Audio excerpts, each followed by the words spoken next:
여러분 안녕하세요. 자바 프로그래밍 담당 교수 이용우입니다. 한 주 동안 잘 지내셨나요? 이번 2주차 수업에 앞서 공지사항을 하나 전해드리고 수업을 시작하도록 하겠습니다. 원래, 학, 원래 학사 일정상 2주차까지 비대면 수업을 시행하기로 했었는데요. 현재 비대면 수업이 한 주 더 연장됨으로써 3주차까지도 지금처럼 비대면 수업을 동영상 강의를 통해서 시행하는 걸로 변경되었습니다. 다른 학교들 보니까 성균관대나 한국외대 같은 경우에는 4주차까지도 비대면 수업으로 진행하는 것으로 공지가 됐었는데요. 우리 학교도 4주차 수업까지 비대면 수업으로 시행될 가능성이 높아질 것 같네요. 아무쪼록 빨리 오프라인 수업이 허용이 돼서 여러분들 만나 뵙고 수업을 진행했으면 좋겠습니다. 자, 그러면은 2주차 수업을 시작하도록 하겠습니다. 자바 프로그래밍 1장 주제는 자바 시작인데요. 이번 1장에서는 자바에 대한 소개, 특징, 그리고 자바 소프트웨어 개발 환경, 마지막으로 간단한 자바 프로그래밍 등에 대해서 다루고 있습니다. 먼저 컴퓨터와 소프트웨어에 대한 개념부터 살펴보도록 하겠습니다. 컴퓨터라고 하는 것은 여러분들 다들 아시겠지만 하드웨어와 소프트웨어로 구성된 장치를 의미하죠. 그래서 우리 인간에 비유하자면은 인간의 몸에 해당이 되는 하드웨어, 그리고 소프트웨어는 우리 인간의 두뇌에 해당이 된다고 비유할 수가 있습니다. 컴퓨터의 종류를 보자면은 메인프레임이라는 컴퓨터는 대형 컴퓨터, 슈퍼컴퓨터를 의미하는 것이고요. 또 가장 보편화된 PC가 있죠. 또한 최근에는 많이 대중적으로 보급된 태블릿이라든지 스마트폰이 또 컴퓨터의 일종으로 편성이 되겠고요. 마지막으로 아주 작은 초소형 컴퓨터를 의미하는 원칙 컴퓨터가 있습니다. 이어서 소프트웨어에 대한 개념을 살펴보자면은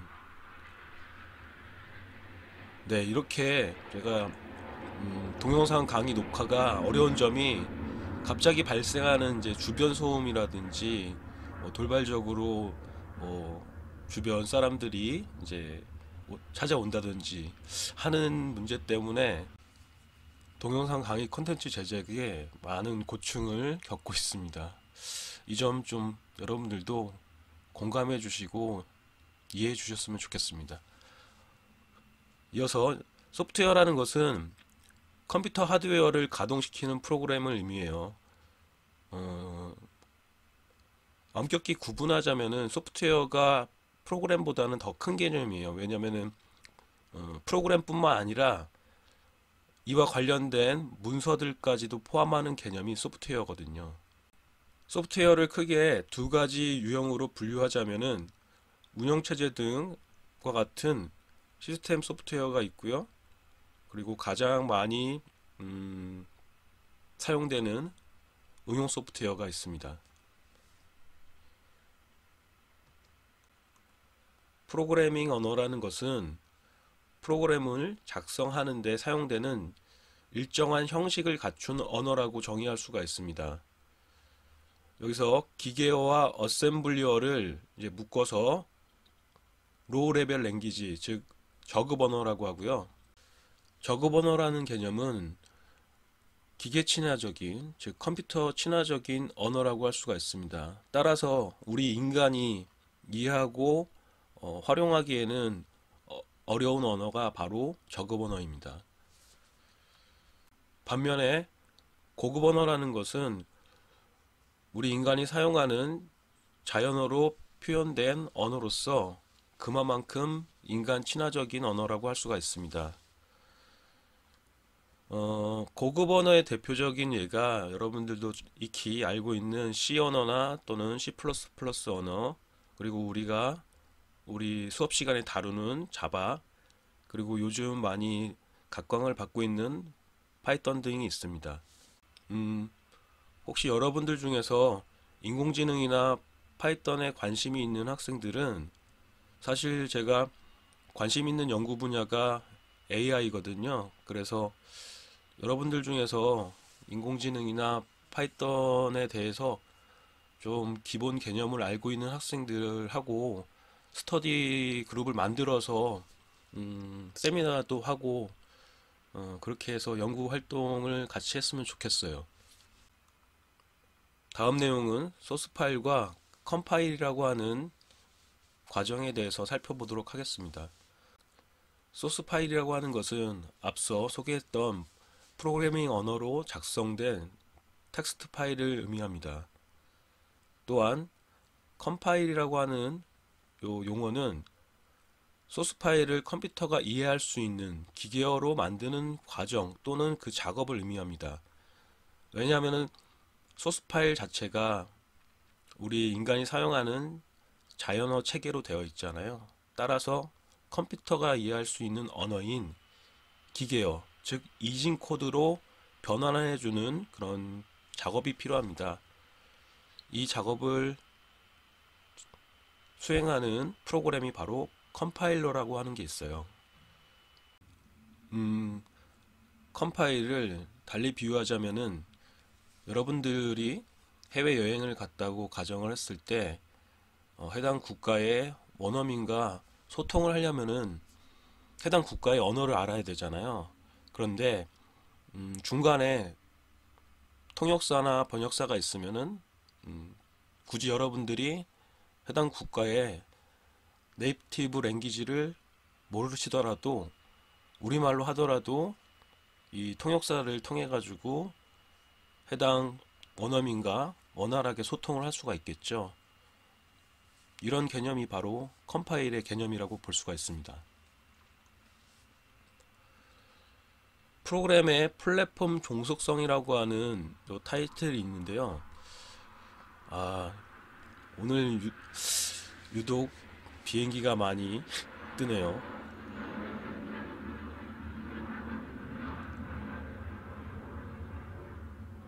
코로나 때문에 비행기로 출퇴근을 많이 하는가 본데요.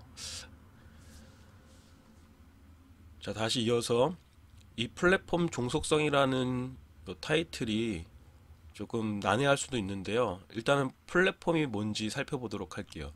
플랫폼이라는 용어는 많이 들어는 보셨죠? 네, 플랫폼은 어떤 프로그램을 실행할 수 있도록 제공해주는 하드웨어 및 운영체제, 환경을 의미합니다. 따라서 플랫폼이라고 하는 것은 이렇게 하드웨어와 운영체제로 묶을 수가 있습니다. 종속성이라는 것은 얽매여 있다, 속해 있다 라는 거죠. 따라서 다른 플랫폼하고는 호환이 거의 이루어지지 않는다는 거예요.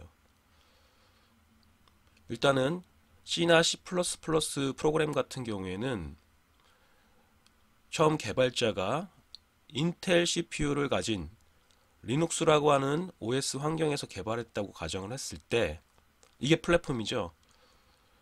이 C 프로그램을 만약에 동일한 플랫폼 상에서는 당연히 실행이 돼요. 그런데 애플사의 맥 컴퓨터라든지 아니면은 인텔 CPU를 가진 윈도우 노트북, 윈도우라고 하는 운영체제에서 실행을 했을 경우에는 실행이 되지 않습니다. 그 이유는 각각의 CPU마다 기계어 체계가 다를 수 있고요. 또 운영체제마다 API가 다를 수가 있기 때문입니다. 반면에 자바 언어 같은 경우에는 플랫폼에 있어 독립성을 가지게 되는 특징이자 장점을 지니게 되는데요. 이 독립성이라는 또 이 용어는 호환성이라고 설명을 드리는 게 더 이해가 쉬울 것 같아요. 다른 이기종 플랫폼과도 호환이 잘 된다고 보시면 되겠습니다. 그래서 뒤에서도 설명드리겠지만 이러한 자바의 특징을 줄여서 월화라고 하는데요. 여기 보시면은 write once, run anywhere라고 되어 있죠. 그래서 이 자바가 특정 플랫폼에서 작성을 했다고 하더라도 동일한 플랫폼에서는 물론 동작하겠죠. 실행되겠죠. 그리고 다른 이기종의 플랫폼에서도 실행이 가능한데요. 그 이유는 자바 버추얼 머신이 설치된 컴퓨터이기 때문에 가능한 거예요. 즉 자바 버추얼 머신이라고 하는 일종의 자바 가상 소프트웨어라고 보시면 되는데요. 이 JVM에 의해서 실행이 되기 때문에 특정 하드웨어나 아니면은 특정 OS에 관계없이 호환성을 지닐 수가 있게 되는 거예요.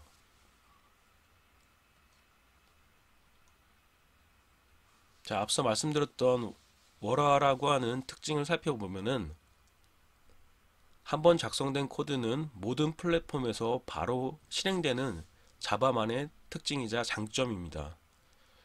그래서 자바는 제가 봤을 때는 이제 스마트한 그런 언어인 것 같아요. C나 C++ 같은 경우에는 플랫폼 종속성을 가지잖아요. 그래서 한계가 있는데 자바는 OS나 하드웨어와 같은 플랫폼의 종류에 관계없이 동일하게 실행이 된다라는 장점이자 강점을 가지고 있습니다. 이렇게 자바가 월화라고 하는 강력한 특징을 갖게 될 수 있는 주 요인은 첫 번째로 바이트 코드로 컴파일이 돼서 특정 CPU에 종속적이지 않으며 자바 버추얼 머신이라고 하는 프로그램에 의해서 가상 소프트웨어에 의해서 해석되고 실행되기 때문에 플랫폼에 대해서 호환성을 가지게 되는 거예요.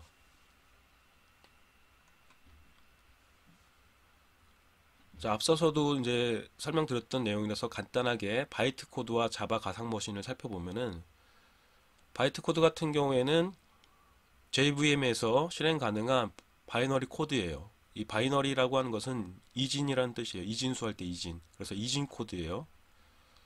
그래서 실제로 우리가 여러분들이 프로그래밍을 하시면은 원래 소스 파일은 뭐뭐.자바인데요. 그 .자바 파일을 컴파일 하시면은 클래스 파일이 생성이 됩니다. 이 클래스 파일로 저장되는 것이 바로 바이트 코드예요. 자바 가상 머신 같은 경우에는 다른 기종의 플랫폼에서 동일한 자바 실행 환경을 제공해 주기 때문에 그만큼 플랫폼에 대한 호환성을 지닐 수가 있게 되는 거예요. 자바 가상 머신을 개발하고 또 공급하는 관련 유관 기관으로는 오라클과 IBM 등이 있습니다. 원래는 자바를 개발한 업체가 어딘지 아세요?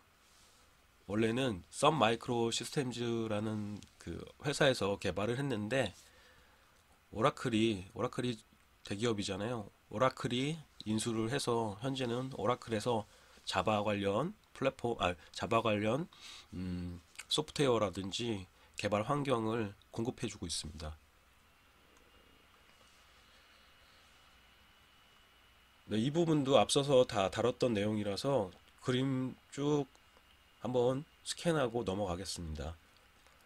일단 자바하고 C 언어하고 비교를 했는데요. 자바 같은 경우에는 자바 소스 파일이 뭐뭐.자바로 저장이 되며 컴파일 과정을 거쳐서 바이트 코드인 뭐뭐.클래스라고 하는 파일이 생성이 돼서요.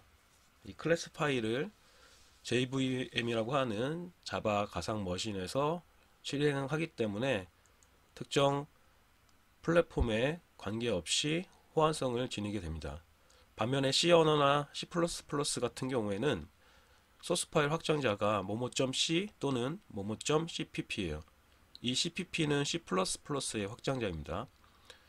그리고 이 소스 파일을 컴파일뿐만 아니라 링크를 통해서 실행 파일을 생성하게 되는데요. 이 실행 파일은 우리가 잘 알고 있는 뭐뭐.exe 실행 가능한 익스큐터블 파일입니다.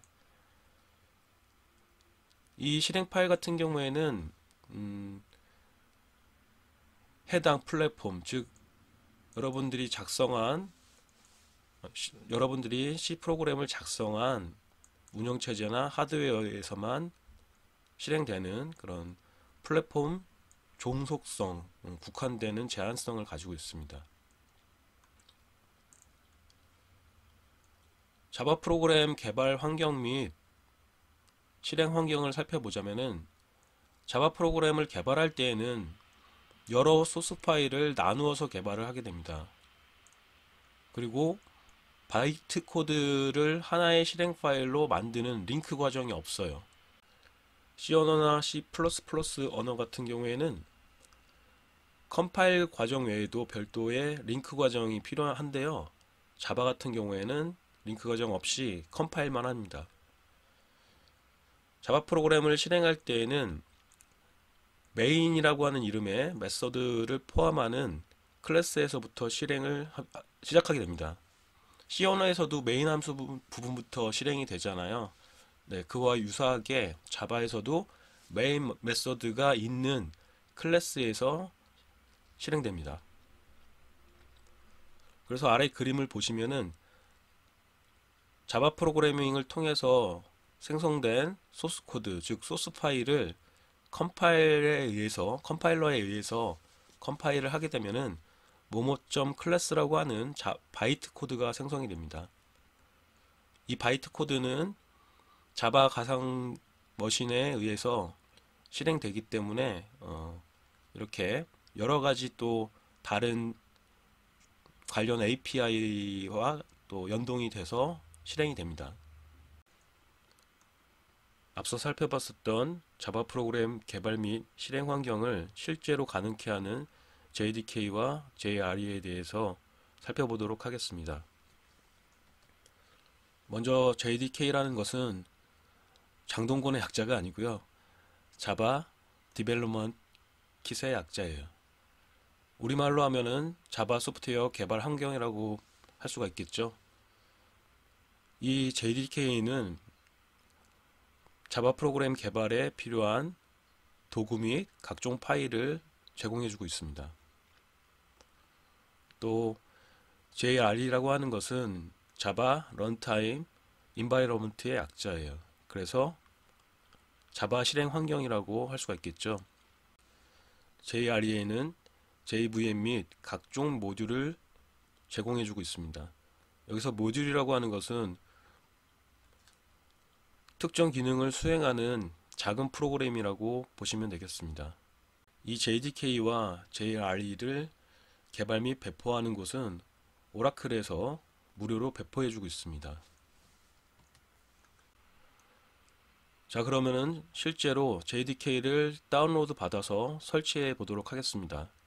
먼저 JDK 다운로드는 아래에 기재한 URL로 접속을 해서 다운로드 받으실 수가 있는데요. 지금 동영상 강의에서는 여러분들 이 링크를 클릭해도 연결이 되지 않으니 해당 이 URL을 잘 보셨다가 인터넷 브라우저 주소창에 입력해 주시길 바랍니다. 아니면 인터넷 검색창에다가 오라클 검색해서 다운로드 메뉴로 들어가셔도 되겠습니다. 자, 그러면 제가 실제로 해당 URL로 접속을 해서 실제로 다운로드 받는 과정을 보여드리도록 하겠습니다.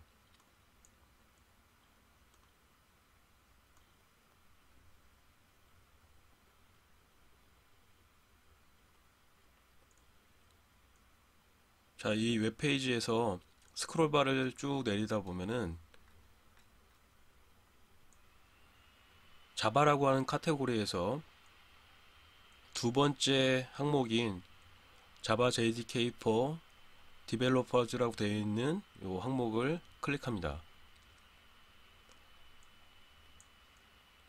이어지는 페이지에서 JDK 다운로드라고 되어 있는 이 링크를 클릭해서 들어가시면 되고요.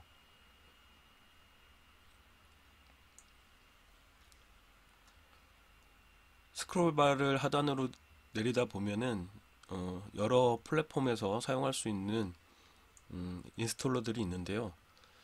여기서 우리는 대부분 운영체제를 윈도우즈를 사용하죠. 그리고 64비트가 많은데 혹시 맥OS를 사용하는 학생이 있으면은 맥OS 인스톨러를 다운로드 받으시면 되겠습니다. 일단은 우리는 표준으로 윈도우즈 64비트 인스톨러를 다운로드 받도록 하겠습니다. 우측에 보시면은 이 링크를 통해서 다운로드 받으실 수가 있어요. 그리고 동의를 해주세요. 네, 우리나라 유명한 동의보감이 있듯이 꼭 동의를 해주세요.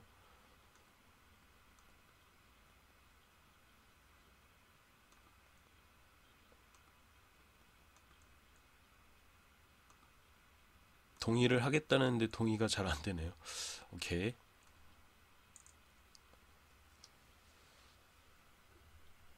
아래에서 여러분들은 저장을 하셔도 되고요. 저는 시간 관계상 실행을 바로 하겠습니다. 네, 저 같은 경우에는 이미 한번 인스톨을 했기 때문에 재인스톨을 하는 거예요.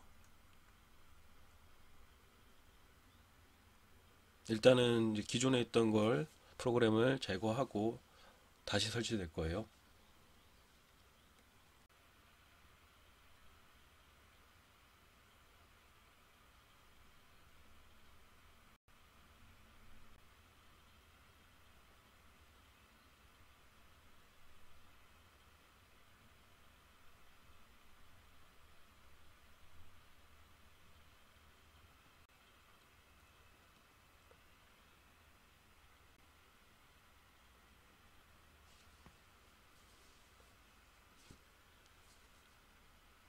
자, 기존 JDK 이제 삭제가 되고 본격적으로 이제 자바 설치가 진행되는데요. 여기서부터는 이제 여러분들 처음으로 설치하는 학생들과 동일한 화면입니다. 설치 방법은 간단합니다. 넥스트를 두 번만 눌러주시면 돼요. 이때 여러분들 자바 설치 경로를 그대로 기본값 유지해 주시고요. 넥스트.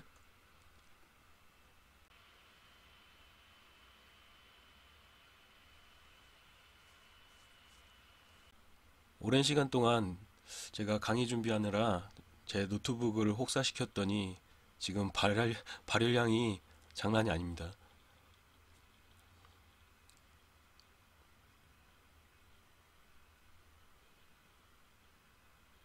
자, 일단은 JDK 설치는 다 끝났고요.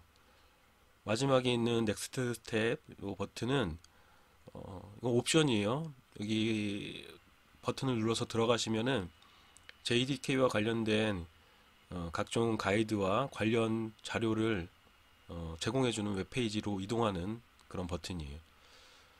여기서 이제 설치가 다 끝났으니까 클로즈 눌러서 마무리해 주시면 되겠습니다. 그럼 이어서 다음 내용으로 넘어가도록 하겠습니다.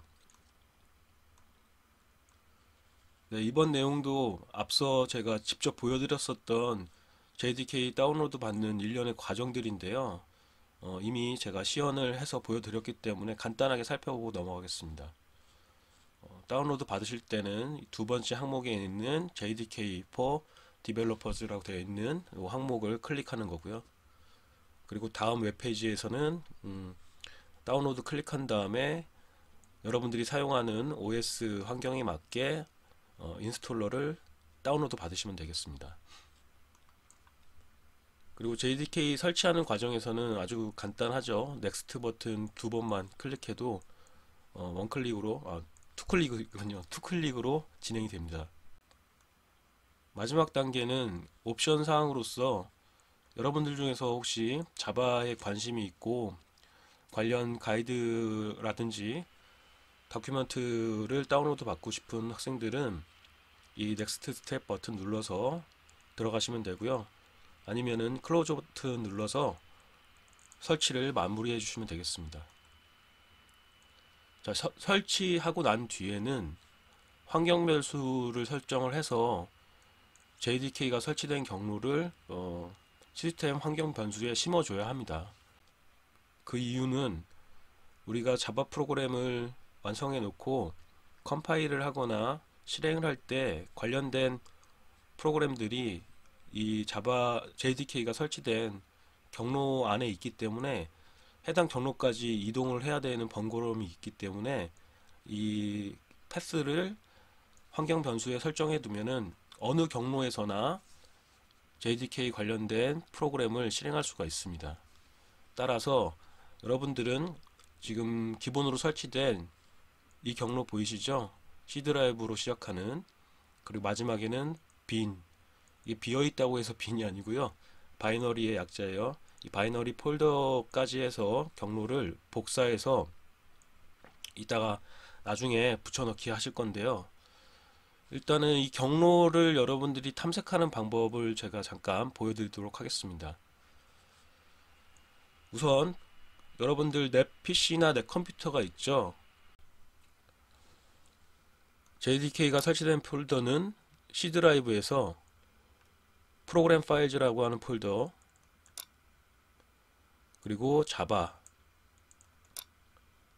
그러면 JDK14가 보이죠? 그래서 여기서 더블 클릭하면은 최종 바이너리 폴더까지 보여요. 여기까지 바이너리까지 들어가셔야 돼요. 더블 클릭. 그리고 나서는 상단에 그 경로 창이 있어요. 경로가 표시되는 창. 여기 비어 있는 부분을 한 번만 클릭을 해주세요. 그럼 바로 자동으로 블록 지정이 되죠. 이 상태에서 컨트롤 C 하시면 돼요. 아니면은 이제 팝업 메뉴를 이용해서 복사를 하셔도 되고요. 네, 현재 이 상태에서 수업을 진행하면서 제가 이따가 환경 변수 설정하는 부분에서 실제로 붙여넣기 해보겠습니다. 이렇게 우리가 복사한 경로를 일단은 내 컴퓨터 아이콘 또는 내 PC인 경우도 있죠. 윈도우 10 버전에서는 내 PC죠. 그래서 해당 아이콘을 오른쪽 클릭하신 다음에 고급 시스템 설정을 클릭해서 환경 변수를 클릭하시면 되는데요. 이 일련의 과정도 제가 실제로 시연을 통해서 보여드리도록 하겠습니다.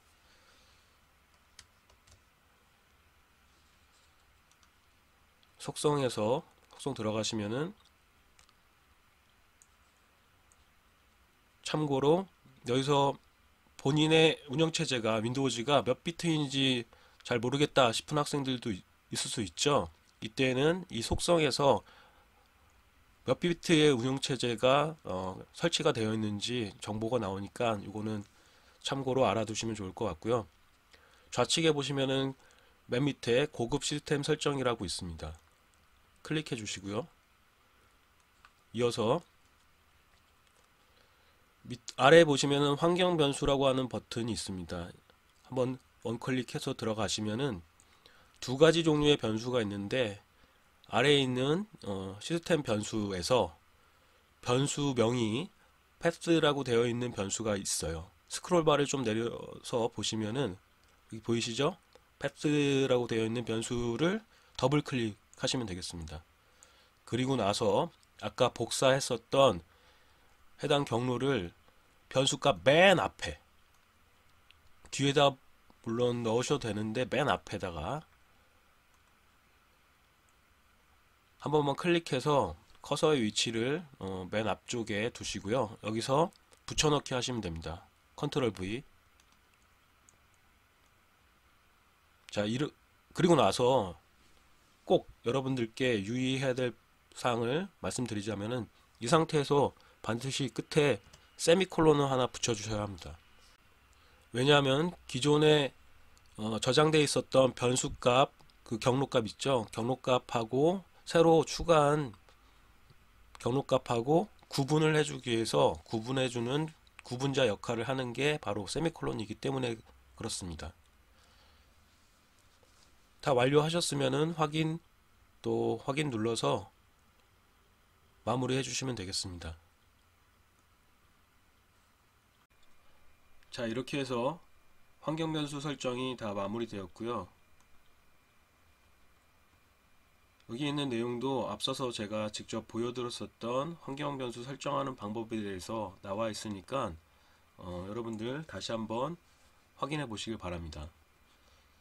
그리고 이렇게 JDK 설치한 후에 환경 변수 설정까지 마무리한 학생들은 CMD 모드, 커맨드 모드에서 한번 JDK 경로가 제대로 설정이 되어 있는지 테스트 한번 해보시길 바랍니다.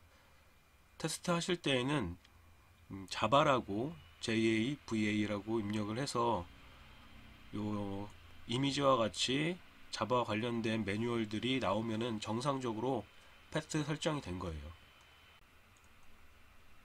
JDK가 설치가 되면은 아래 그림과 같이 파일 구조로 여러 개의 폴더로 구성이 되는데요. 이 중에서 여러분들은 이 바이너리 폴더에 자바 개발이라든지 실행에 필요한 도구하고 유틸리티 명령들, 이런 명령들이 포함되어 있다고 알아두시면 되겠습니다. 간단한 자바 프로그래밍 맛보기로 메모장에서 좀 원시적인 방법이지만 메모장으로 자바 프로그램을 작성해 볼 수도 있는데요. 코드를 보시면은 클래스가 이제 정의된 부분, 여기서 hello 2030이 클래스의 이름이에요. 그런데 여기에 주목이라고 되어 있는 이유가 클래스의 이름과 메모장에 저장할 파일 이름이 서로 일치해야 한다는 부분 때문에 이렇게 별도로 강조를 해둔 부분이고요. 그리고 프로그램이 실행될 때 필요한 메인 메서드가 정의된 부분이 이렇게 중괄호 안에 실제 문장들이 기술되어 있습니다. int n은 2030, 변수 대입 및 초기화 구문이죠. 변수 대입할 때는 중간에 대입 연산자 등호를 사용해서 우측에 있는 값을 좌측의 변수에 대입, 즉 저장을 할 수가 있습니다. 그리고 아래에 있는 system.out.print line이에요. ln이에요. 소문자 l. print line 메서드 같은 경우에는 괄호 안에 있는 값을 화면상에 출력해주는 역할을 하게 됩니다. 여기서는 hello라고 하는 문자열과 그리고 플러스는 덧셈을 수행하는 연산도 수행하지만 여기서는 n이라고 하는 변수에 저장된 값이 종류가 뭐예요? 숫자죠. 2030이라고 하는 인트형 정수형 값이기 때문에 문자열과 정수형 값은 서로 동일한 자료형이 아니기 때문에 이때의 플러스는 덧셈이 아닌 결합 연산자로 쓰인 거예요. 결합 연산자라고 해서 앞에 있는 데이터 값과 뒤에 있는 데이터 값을 서로 연결해주는 연산 기능을 발휘하게 됩니다. 이 부분은 제가 시연 없이, 저는 시연 하지 않더라도 여러분들께서는 한번 JDK 설치한 기념으로 한번 메모장에 작성한 후에 처음 테스트하는 테스트용이기 때문에 해당 hello 2030 파일을 C 드라이브에 템프 임시 폴더 하나 생성해서 템프 폴더에 저장을 해주시고요. 이때는 확장자가 .java로 저장될 수 있도록 확장자를 입력해 주시길 바랍니다.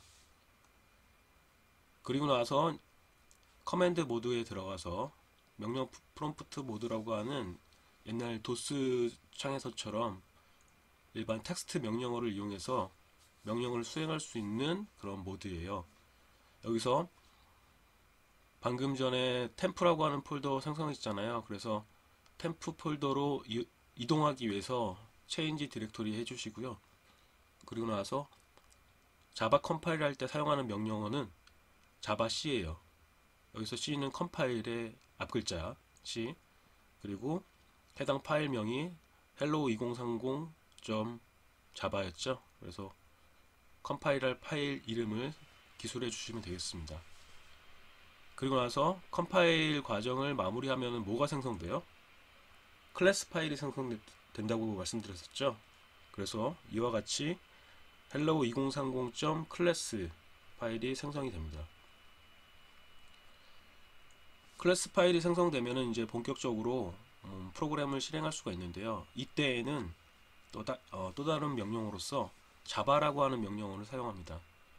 그래서 자바 한 칸 띄고 클래스 파일명에서 확장자를 제외한 순수한 파일명만 입력을 해주시면은 실행을 하게 되고요. 그 바로 아래 실행 결과가 나타나게 됩니다. 자, 실제로 우리가 수업 시간에 소프트웨어 개발 도구로 사용할 이클립스에 대해서 살펴보도록 하겠습니다. 우선 IDE라고 하는 이 용어에 대해서 한번 살펴보도록 할 텐데요. IDE는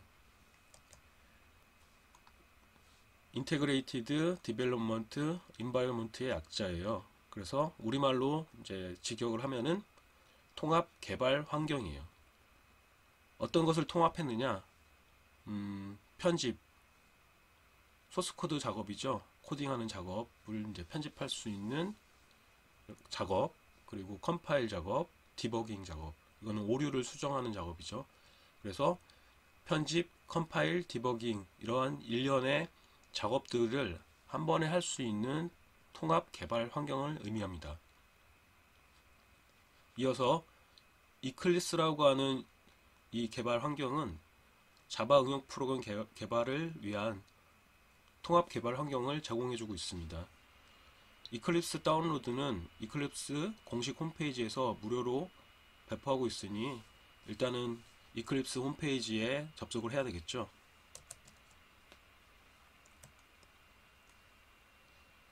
그래서 다운로드 URL을 이렇게 제가 게시를 해 놨는데요.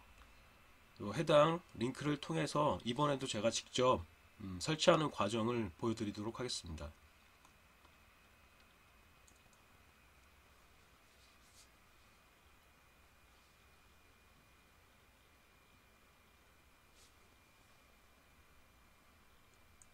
자, 이 웹페이지에서 다운로드 64비트라고 하는 버튼을 클릭합니다.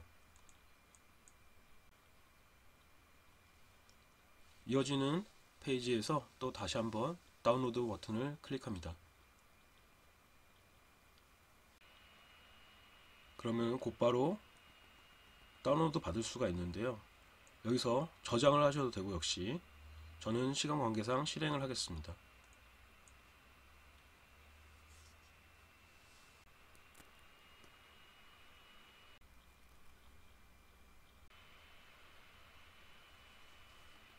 자, 여기서는 첫 번째 항목에 있는 Eclipse IDE for Java Developer 항목을 선택합니다.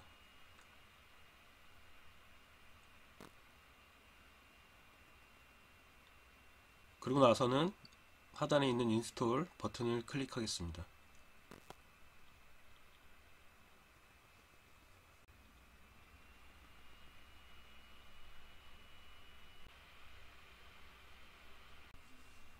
네, 이렇게 설치가 완료가 된 상태고요. 여기서 론치 버튼을 클릭하면은 이클립스가 실행이 됩니다. 한번 실행해 볼까요?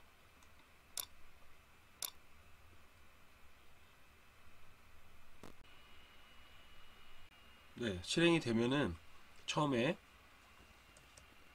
이렇게 워크스페이스를 지정해주는 부분이 있는데요. 워크스페이스는 작업을 하는 공간이에요. 그래서 여러분들이 프로그래밍을 통해서 소스 파일을 완성하면은 관련된 파일들이 저장되는 공간이라고 보시면 되겠습니다. 따라서 여러분들이 원하는 파일을 찾기 쉽도록 하려면 어떻게 해야 되겠어요? 이 워크스페이스 경로를 최대한 찾기 쉬운 경로로 지정해 줄 필요가 있겠죠. 따라서 바탕화면에 일단 여러분들 이름으로 폴더를 하나 생성해 두실 것을 권장해 드립니다. 바탕화면에 여러분들 이름의 폴더를 만드셨으면은 우측에 브라우즈 버튼 눌러가지고 해당 경로로 워크스페이스를 설정해 주시길 바랍니다.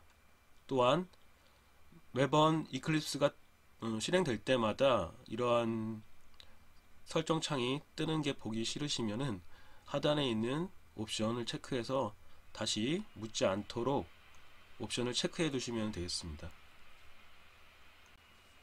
다시 수업 학습 자료로 돌아가서 이어서 수업을 진행하도록 하겠습니다.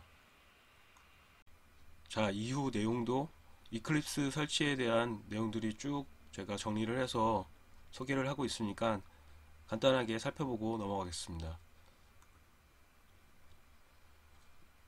이클립스 설치하실 때 여러 종류의 개발 환경이 있는데, 첫 번째 항목인 Eclipse IDE for Java Developers라고 되어 있는 이 항목을 선택한다라는 거예요. 그리고 인스톨 하시면 되고요.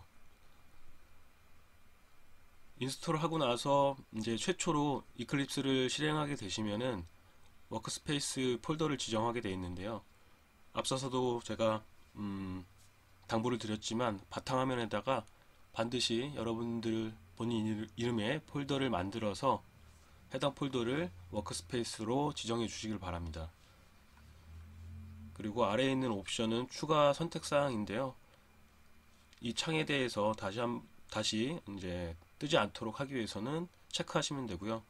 만약에 중간에 워크스페이스를 변경할 일이 있을 수 있겠다 싶으면은 체크를 해제하셔도 되겠습니다.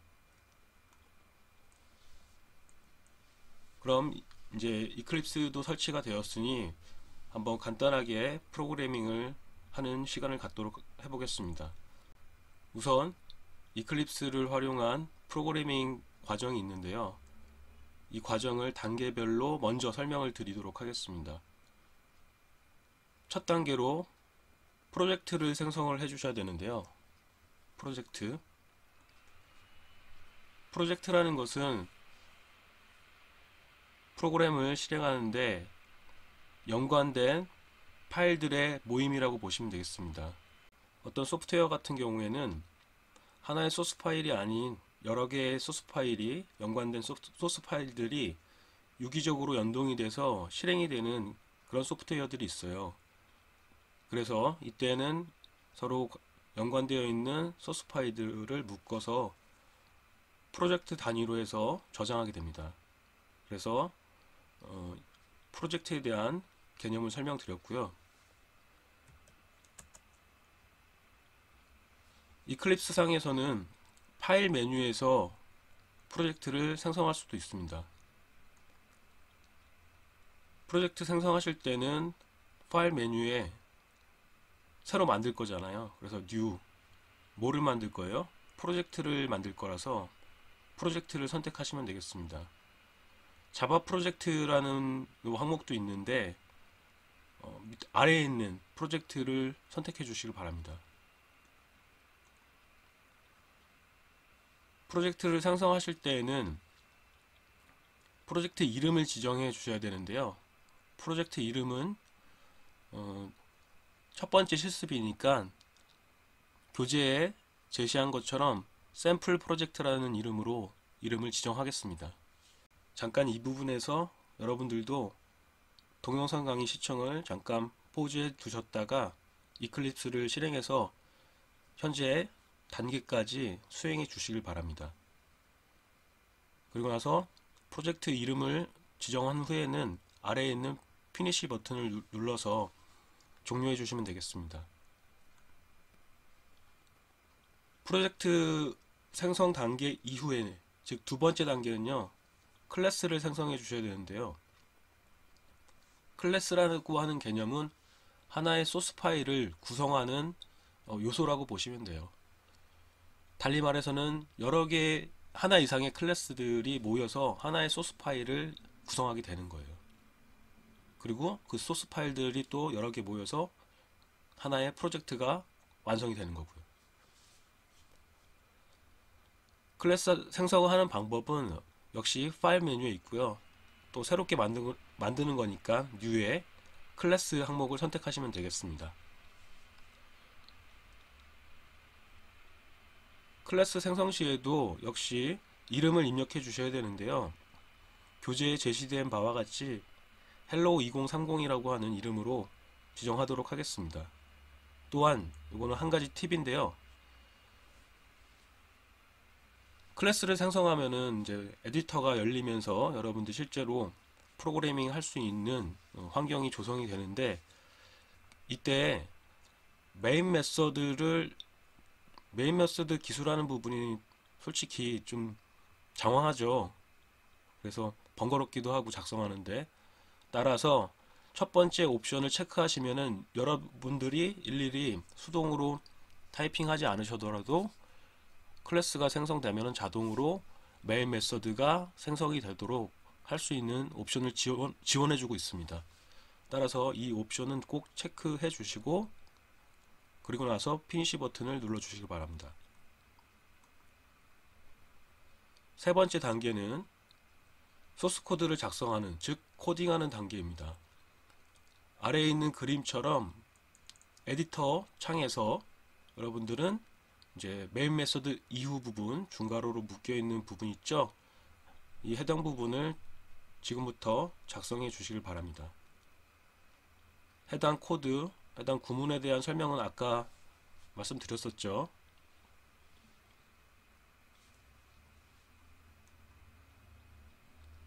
코딩 작업이 다 마무리 되셨다면은 이제 마지막 단계로 컴파일 및 실행 단계가 있습니다. 컴파일 및 실행을 한 번에 하는 방법은 메뉴를 통해서 실행할 수도 있고요. 여기 보시면은 버튼을 클릭해서 실행할 수가 있습니다. 메뉴를 통한 실행 방법은 런 메뉴에서 실행할 수가 있고요. 그리고 버튼을 통해서 실행하는 경우에는 이 작은 버튼 플레이 버튼 모양으로 되어 있죠. 플레이 버튼 모양의 버튼을 클릭해서 실행할 수가 있습니다. 실행을 하게 되면은 하단에 컴파일 및 실행 결과가 정보가 표시가 되고요. 컴파일 시 정상적으로 컴파일이 완료가 됐다면 실행 결과를 확인해 보실 수가 있습니다. 만일 오류가 있다면 컴파일 시 하단에 오류 내용을 출력하기도 합니다.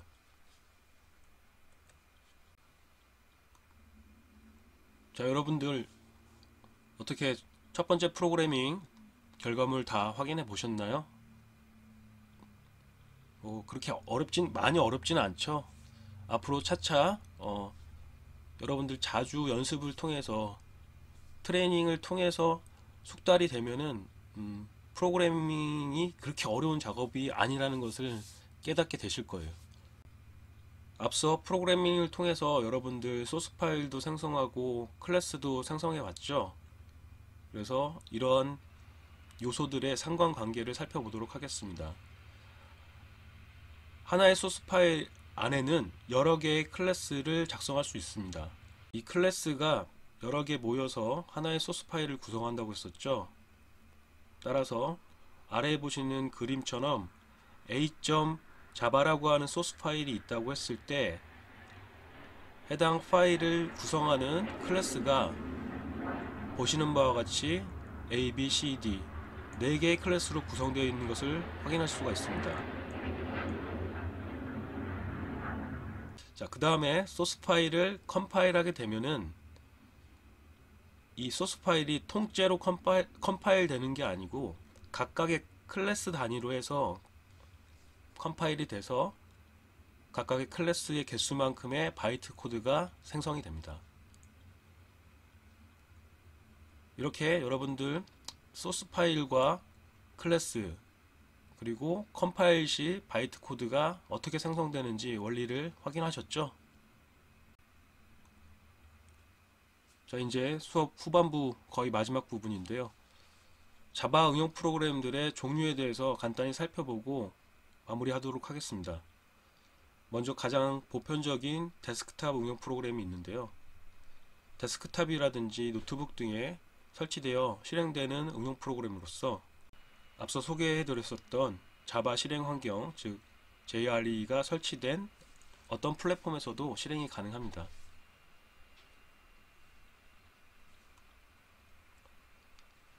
그 다음 종류는 서블릿이라고 하는 프로그램이 있는데요.